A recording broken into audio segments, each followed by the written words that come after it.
నాగర్ కర్నూలు జిల్లాలో కుమ్మెర జాతరలో జరిగిన అమానుష ఘటనను నిరసిస్తూ కరీంనగర్ కలెక్టరేట్ ఎదుట ఆందోళనకు సిద్ధమయ్యారు. మనం చూస్తున్నాం ప్రస్తుతం వారి జిల్లా రజక సంఘం అలాగే బహుజన్ సమాజ్ పార్టీకి సంబంధించినటువంటి నేతలు సమిష్టిగా పోరాటం చేస్తున్నారు. పాప జరిగినటువంటి అన్యాయం పట్ల ఆందోళన వ్యక్తం చేస్తున్నారు. వారి అభిప్రాయాన్ని మనం తెలుసుకుందాం.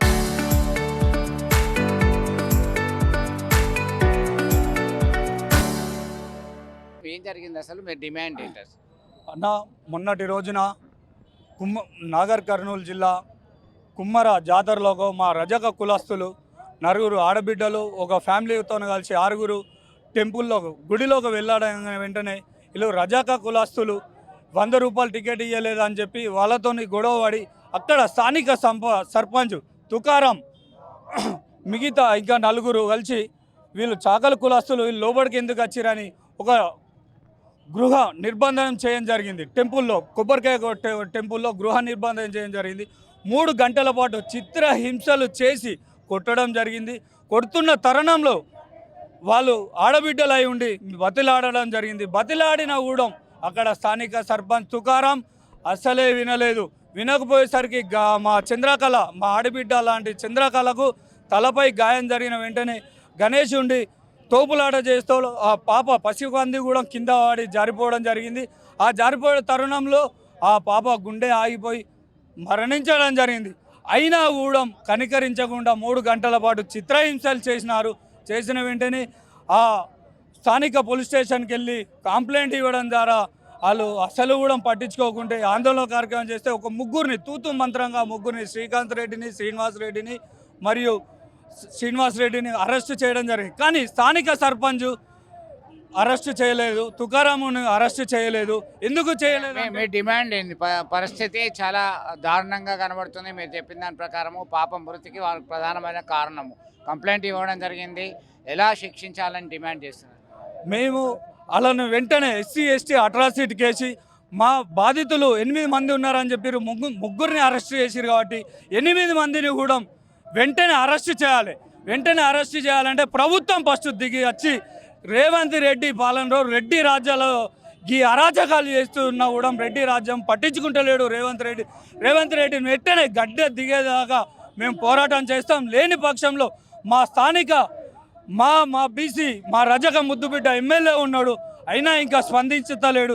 వెంటనే స్పందించి మా బసవరాజ్ సారయ్య గారు కానీ వాళ్ళు వెంటనే స్పందించి వాళ్ళ ఇంటికి వెళ్ళి వాళ్ళకు తగిన న్యాయం చేసి 1 కోటి రూపాయలు ఎక్స్గ్రేషియా వెంటనే వాళ్ళకు ఒక ప్రభుత్వ ఉద్యోగం ఇవ్వాలని మా కరీంనగర్ రజక సంఘం తరఫున మేము డిమాండ్ చేస్తున్నాం. మొత్తం మీద బాధితుల పక్షాన పోరాటం చేస్తూనే ఉంటాం. వారికి న్యాయం జరగాలి అని చెప్పేసి డిమాండ్ చేస్తున్నారు. మరొక నేత ఉన్నారు బీఎస్పీ సంబంధించి, మీరు చెప్పండి ఎట్లా చూడాలి? ఏదైతే 2 రోజుల క్రితం ఈ జరిగినటువంటి కుల అహంకారిగా మేమైతే భావిస్తూ ఉన్నాం. ఎందుకు అని అంటే ఒక 2 నెలల చిన్న పాప, ఒక రజక కులానికి సంబంధించిన వాళ్ళు ఈ భారతదేశంలో అందరికీ సమాన హక్కులు ఉన్నాయి, అందరికీ సమానంగా జీవించేటటువంటి ఉన్నప్పటికీ కూడా వాళ్ళు ఒక గుడికి వెళితే ఒక 100 రూపాయల టికెట్కు సంబంధించినటువంటి విషయంలో నిర్మానుషంగా వాళ్ళని కొట్టి చిన్న పాప ఉన్నదన్నటువంటి కనీసం ఆలోచన చేయకుండా ఆ గ్రామానికి సంబంధించినటువంటి రెడ్డి సామాజిక వర్గానికి సంబంధించిన వాళ్ళు తోపులాట చేయడం వల్ల ఆ పాప మరణించడం జరిగింది. మేము ఈ రాష్ట్రంలో ఉన్నటువంటి కాంగ్రెస్ ప్రభుత్వాన్ని ఒకటే అడగదలుచున్నాం. కాంగ్రెస్ ప్రభుత్వం నడుస్తుందా, ఇక్కడ రెడ్డి ప్రభుత్వం నడుస్తుందా? ఇదే గతంలో మనం చూసినాం. ప్రియాంక రెడ్డి అనే అబ్బాయిని అత్యాచారం చేసిన వెంటనే ఎక్కడికక్కడ అప్పుడు ఎన్కౌంటర్ చేసి చంపినటువంటి పరిస్థితి. అంటే మీ బిడ్డలకో న్యాయం, మా బిడ్డలకో న్యాయమా? మా పాప మీ రెడ్డి అమ్మాయి కాదనే ఇలాంటి చర్యనా? మీరు ఒకటి గమనించాలి. ఈ రాష్ట్రంలో మన బహుజనులకి తప్పకుండా రక్షణ కల్పించే దిశగా ఈ రాష్ట్ర ప్రభుత్వం చర్యలు తీసుకోవాలి. వెంటనే ఆ నిందితులను అరెస్ట్ చేసి ఆ కుటుంబానికి తగిన నష్టపరిహారం చెల్లించాలని చెప్పి కూడా మేము బహుజన్ సమాజ్ పార్టీ తరఫున డిమాండ్ చేస్తాం. ఈ జరిగినటువంటి సందర్భంలో కూడా బహుజన్ సమాజ్ పార్టీ నాయకులు, అక్కడ ఉన్నటువంటి జిల్లా నాయకులు అందరూ కూడా వెంటనే వెళ్ళి స్పందించి మాట్లాడినటువంటి సందర్భం ఉన్నది. ఏదైతే ఈ రాష్ట్రంలో ఈ అణగారిన వర్గాలకు సంబంధించినటువంటి ఎస్సీలను, ఎస్టీలను, బీసీల పైన జరుగుతున్నటువంటి దాడులను తీవ్రంగా బహుజన్ సమాజ్ పార్టీ ఎప్పటికప్పుడు ఖండిస్తూ ఉంటుంది. రానున్న రోజుల్లో ఇలాంటి చర్యలు పునరావృతం అయితే ఈ బీసీ సంఘాలు, రజక సంఘాలు, ఈ రాష్ట్రంలో ఉన్నటువంటి అన్ని జాతులను కలుపుకొని కూడా పెద్ద ఎత్తున ఉద్యమం చేస్తామని చెప్పి ఈ సందర్భంగా చెప్తాం. మొత్తం మీద ఒకటే డిమాండ్ చేస్తున్నారు, మాకో న్యాయం మీకో న్యాయం అని సూటిగా ప్రశ్నిస్తున్నటువంటి పరిస్థితి. దోషులను కఠినంగా శిక్షించాలని డిమాండ్ చేస్తున్నారు. చెప్పండి. మొన్న జరిగినటువంటి ఈ సంఘటన ఈ రాష్ట్రంలో సంచలనం రేపింది.